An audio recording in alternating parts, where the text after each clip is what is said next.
Welcome to the demo of the 25A report resource transactions for a work order operation using a new user experience in Oracle Fusion Cloud Manufacturing.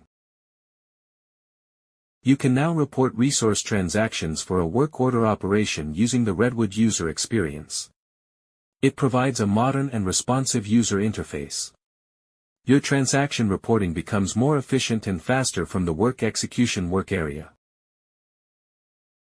This demo shows you how report resource transactions for a work order operation using a new user experience enhances your business.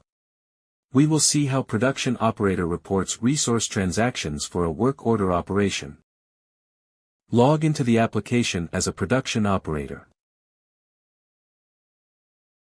Click Supply Chain Execution. Click Work Execution.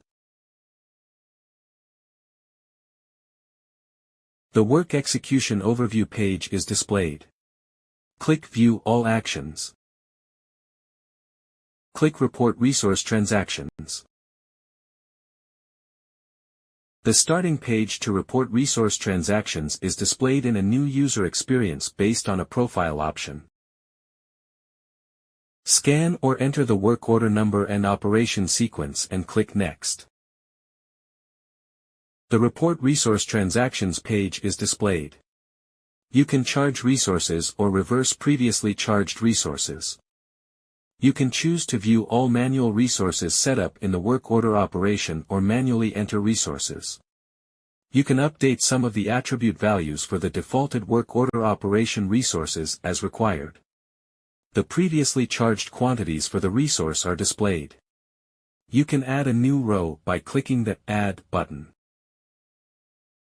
A new row is added to the table to report a resource. You may enter the resource, to transact quantity and optionally other attributes. Click Save and Close when done. A toast message is displayed for confirmation. This concludes the demo of the feature report resource transactions for a work order operation using a new user experience.